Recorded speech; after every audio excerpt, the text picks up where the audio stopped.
on the line, we have Samson. Don't you love that Old Testament name? Samson Racioppi. I hope I get the right name there, Samson. I can help you out with that if you like. Okay. They used to call me Chopper in the Army, so it's Racioppi. And it's funny because my name is Samson, and I have no hair. Oh, really? Well, that Yeah. Delilah, she really... And by the way, it wasn't Delilah that cut the hair. Who cut the hair? Oh, God. It was Delilah's this servant. is actually kind of funny, too. It's the opposite. When I joined the Army, I had a full head of hair. They cut it off, and that's when I gained all my strength. Well, I had a full head of hair when I went in the Army. I had to pay for my haircut, by the way. Those stupid basic training movies are not true. And I got out of the Army, and I said, I'm going to grow my hair back. And I said, this looks ridiculous, and I've been keeping it short ever since. But Samson is one of the organizers of this Straight Pride Parade. And I happen to know the two other organizers. They were both working. They're both working, 40-hour jobs as well, 40-hour-a-week jobs. John Hugo and Mark Sahady. They weren't available, so I think we met each other. We might have passed each other at various functions. So, Samson, tell us a little bit about you, and then we talk about this phenomenal amount of media. I should say phenomenal. I've never seen anything quite like this. I mean, we got media coverage with our Christian flag issue, and I know there's a lot of support around the country, but there's also been a lot of bashing and a lot of vilification and death threats. So tell us a little bit about yourself, and then tell us about this Pride Parade, Straight Pride Parade. Well, my name is Samson. I appreciate the introduction. Just briefly, I am a Army veteran. I did deploy overseas and during Operation Enduring Freedom. I actually went to Africa, combat arms. I trained people before I got out of the Army. They were going to combat zones like Iraq and Afghanistan, and I was training them before they went overseas. It was a very serious job, And then I got out in 2008, and I worked in the IT industry from 08 to 14, and then from 14 to now, I've been a college student on the GI Bill, and I'm very thankful for that because with the GI Bill, I get guaranteed income when I'm going to school full time. Any veteran who has access to it should take advantage of it. It's a great program. I took advantage of that back when I got out in the early '80s. I tell you, I don't know what it was like then, but they give me money for housing, and it helps me pay my bills and stuff. But as a result, I don't have to work. And so I've been able to just completely immerse myself in the activism scene in the Boston area and the surrounding cities. And I tell you, I firmly believe that there is a serious Marxist threat to the United States. We can't be defeated militarily from the outside, so the answer is to rot us from within. And we have been seeing this play out for a long time now. And I decided to stand up for it some time ago, along with Mark Sahady and John Hugo, the president and vice president of Super Happy Fun America. And by the way, that's your web. By the way, I just want to mention that's your website, superhappyfunamerica.org, right? And it's .com. .com, and I have to say, there's some comic genius behind that. I mean, it's serious. This is serious business, but you're doing it with a big smile. In fact, you have a happy face on your website, right? Well, I tell you, humor is the only real way we could deal with it, because otherwise, if we take it too seriously, we just wouldn't be able to do it, I tell you, the amount of hate that we've received over the past couple of years just for standing up for our basic rights, and like the Bill of Rights and the Constitution and equality, we all stand for that stuff, and we still get bashed consistently. And the media does not report on it accurately. They take these favorable positions towards violent agitators that turn out in the streets and nothing gets done. And I'm when Mr. Hugo called me and said that he had this great idea for a straight pride parade, and he wanted to conclude it with a flag raising ceremony at City Hall, I was kind of shocked. I thought it was a great idea, but I do, like everybody else, was just like, wow, that's amazing, And the more he got into it, the more I realized how much of an opportunity this was to really, ignite a civil rights movement in this country. And so we're embracing the language of the left, and we're weaponizing it and using it against them. And we're doing it in a funny and lighthearted way, which is, I think, the only appropriate way to do so. And that's what's driving him crazy. You see, the narrative is if you don't totally embrace whatever they have to offer, drag queens reading to little children. Right. And I know this is a family station, but some of these parades, these so-called gay pride parades, we see women who are walking shirtless, with their showing their breasts that have been surgically removed. We see drag queens dressed up as nuns, mocking Christianity and the Catholic Church in particular. We see sadomasochistic men in leather outfits simulating disgusting acts. This is normal, and politicians in both major parties and even some of the lesser parties line up. We want to be part of this. We want to march with you folks. Right. And if you say, wait, and they're saying straight pride is somehow, that's repugnant. In fact, there was a editorial in there's a weekly newspaper that I pick up. I called the editor and let him know. I said, you need to get your facts straight, that these people do not hate homosexuals. In fact, your Grand Marshal is Milo. I have trouble with his last name. Yes. I have a problem, too. I'm a big fan of him. And I still don't know how to say his last name appropriately. Yes, I think he's from England, but he's got a Greek-sounding last. And my wife is half Greek, so I should do better with these Greek names. But Yiannopoulos or something like that, yeah. And you have a young man that I've known for a little while, Chris Bartley, who is a Republican Party activist from Cape Cod, who happens to be a homosexual. And he's sort of your... and I are good friends. Yeah, he's sort of... So it's not about hating anybody, but it's about, hey, look why do we have to get... I mean, this rainbow flag... And I tell people that really it's honoring an anti-police riot that took place in Lower Manhattan, 1969 in June, and that's why they're celebrating June. It's not just because it's a nice time of year, things are in bloom everywhere, but they have a reason behind it. And it's, I was in downtown Boston a few days ago, and the Macy's department store had replaced the U.S. flag. They have a beautiful display of U.S. flags. No, they have a right to do that, by the way. It's a privately owned company or whatever.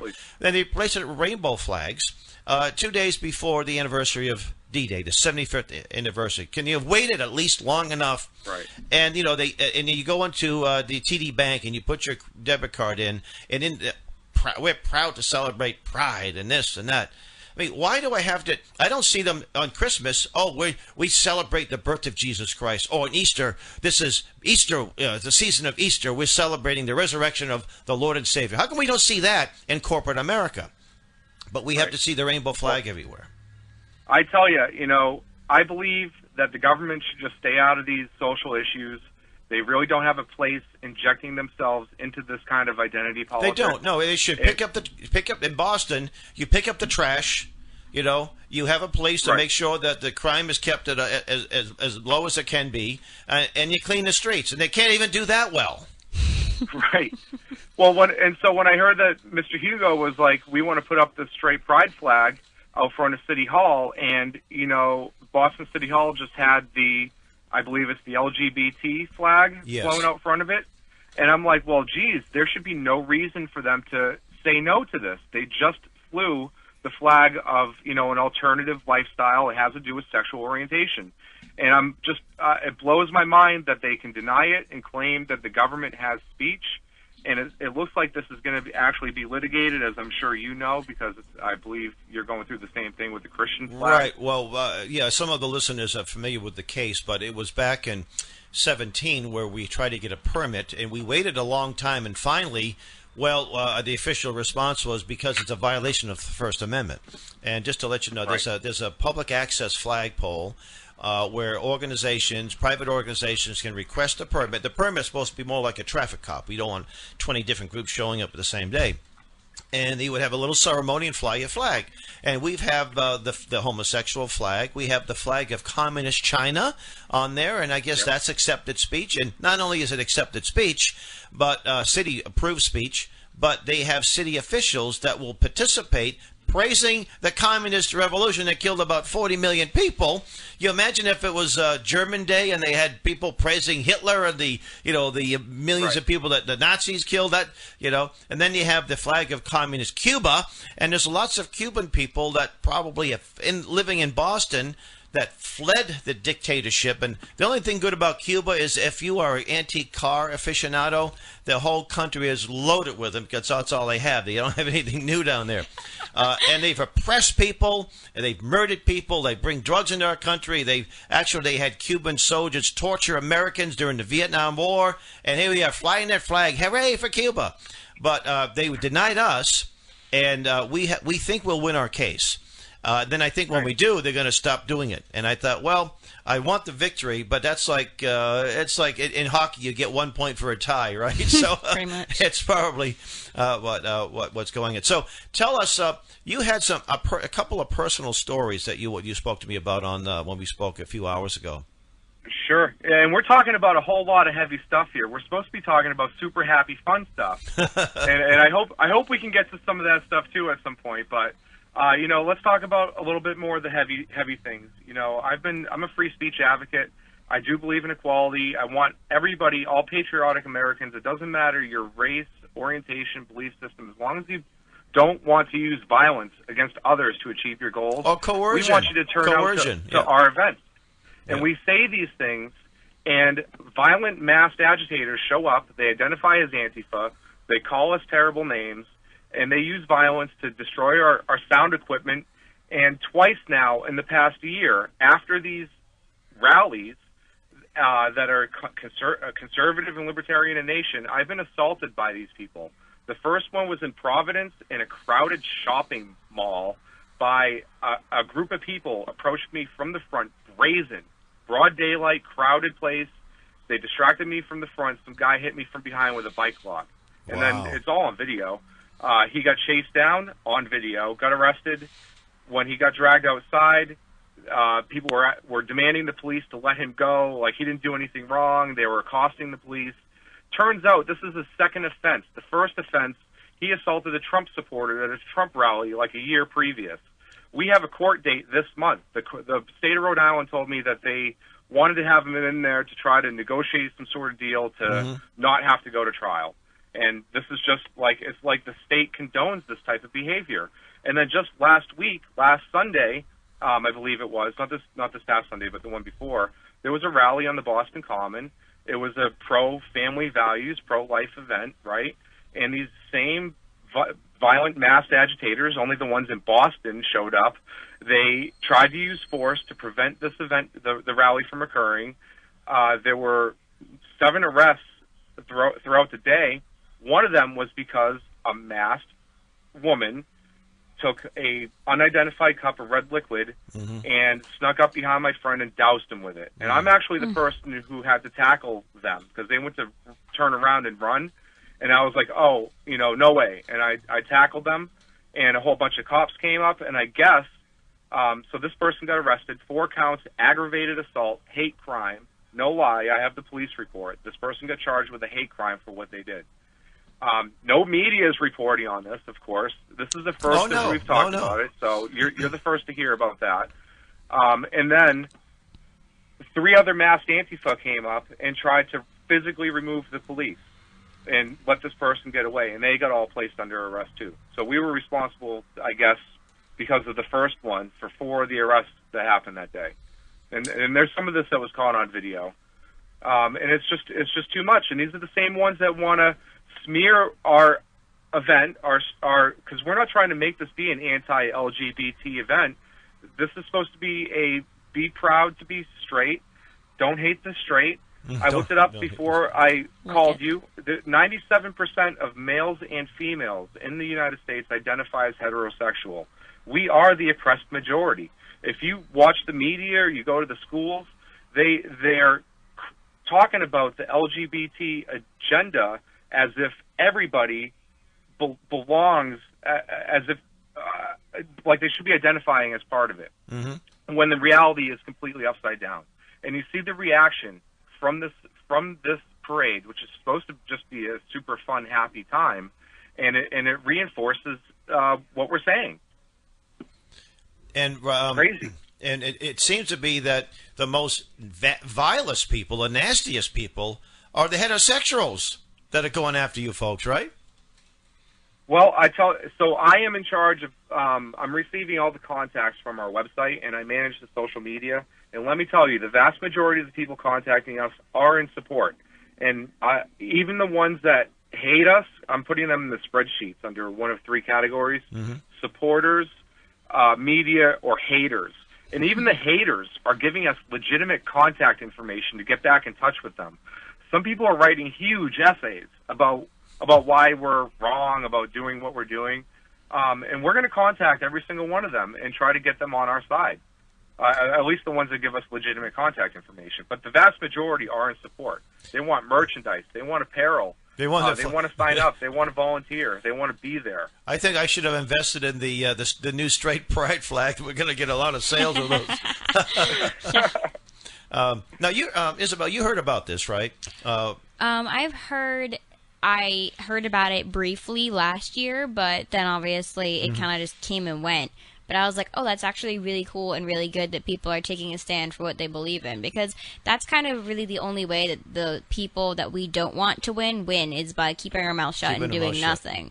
Because I've always found that the minority is the one that always gets the voice because they're the one that's pushing it the most. But if the majority decides to stand up and plant their feet and go, no, we're not moving, so you move, they'll eventually back off. Yeah, that's been kind of my observation. And I see this, they talk about bullying is a bad thing. I've always hated bullies. When I was in elementary school, I was a little bit bigger than some of the students, and I would defend the weak against the bullies, and that hasn't changed. Whether it's physical bullying or whether it's cyberbullying or whether it's just just bullying in general, I don't like to see it anywhere. And interesting, there was a gentleman that on Facebook. He lives in Lexington, and he's a leftist. He may be he may be homosexual. I'm not sure, but I think he is. But we seem to respect each other. He said, "Why are you supporting the straight pride parade? And if you are, why?"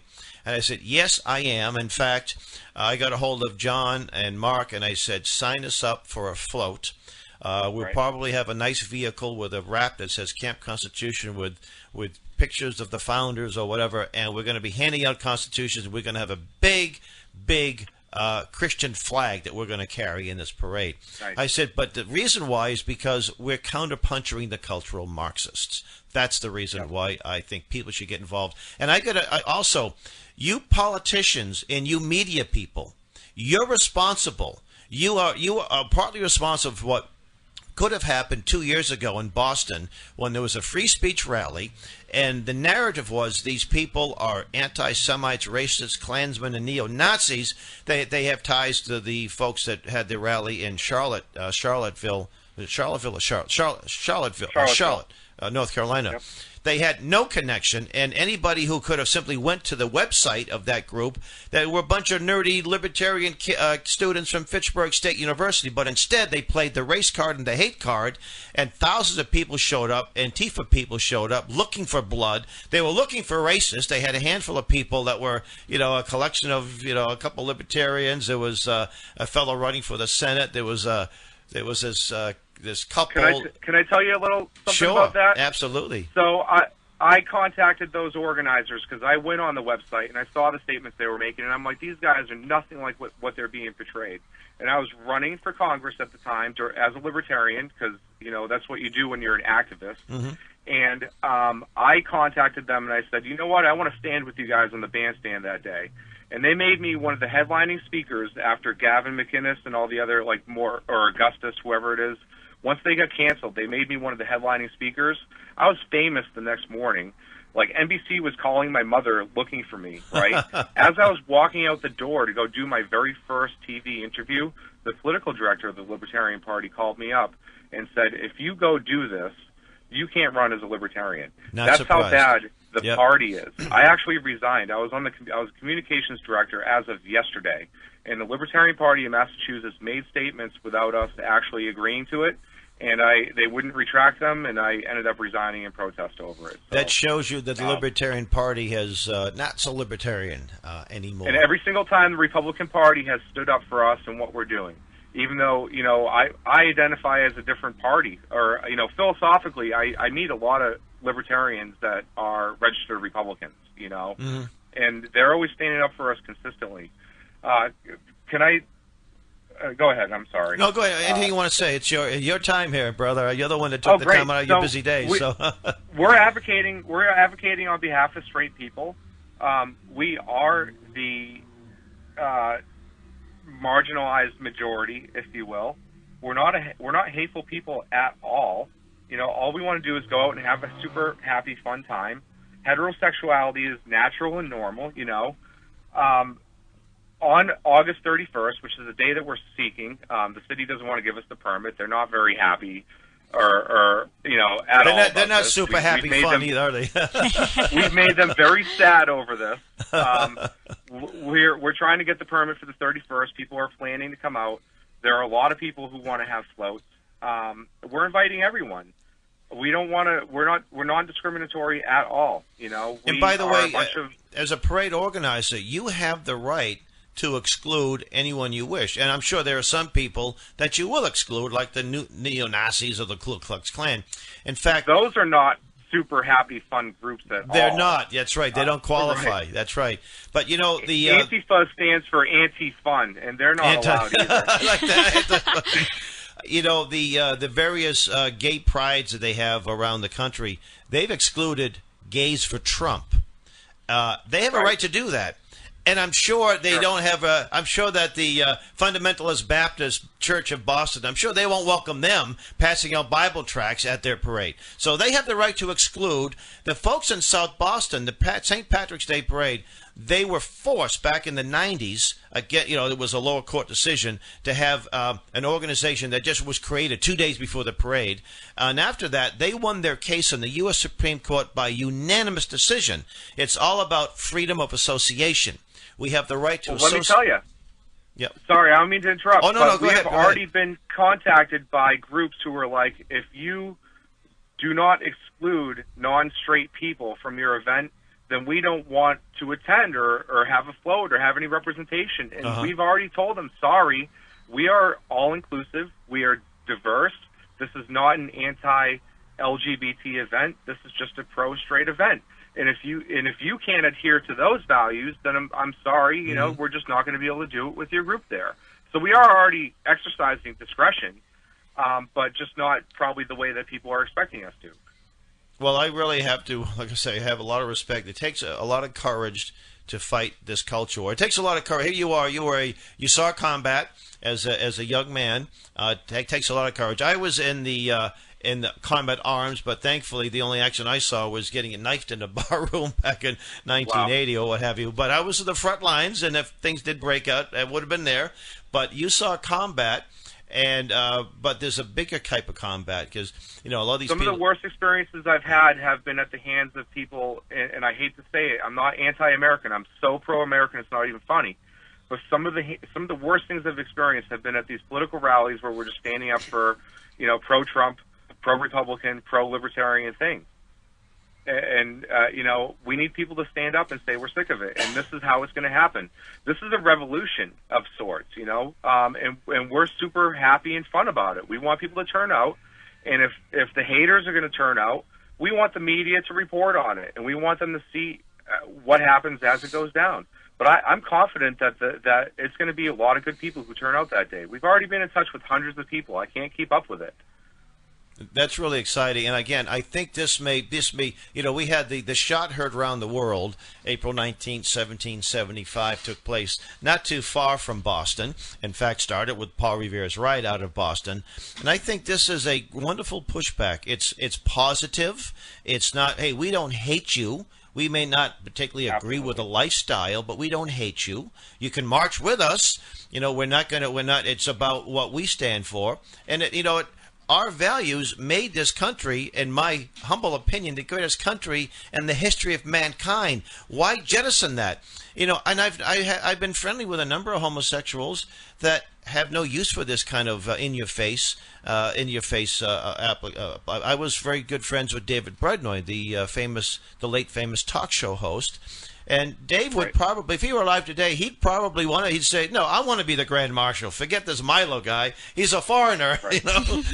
Dave was, he was an honorable guy. And again, I didn't disagree with his lifestyle choice. And it actually took him at an earlier age. But nevertheless, he was a true principled libertarian. He would give you the time of day. He didn't have to agree with you, and sometimes he did, and sometimes he didn't. He can be a little maddening, but he was a good guy.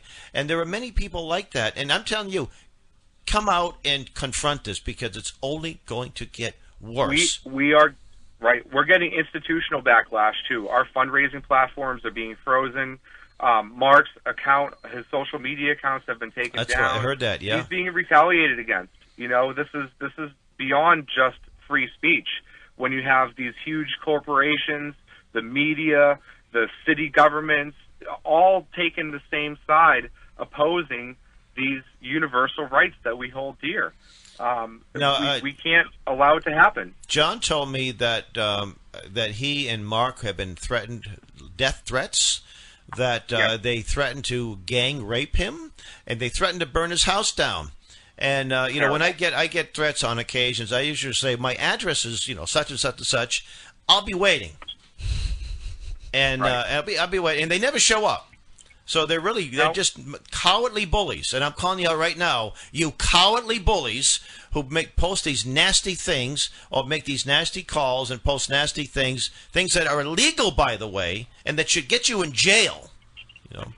So, Mark, Sam, you see the statements made by the cities and these officials in the media. Alexandria Ocasio-Cortez, Whoopi Goldberg, all these people are demonizing us, and you have these psychopaths locally who are going to internalize it and think they're going to get famous if they go and do something bad.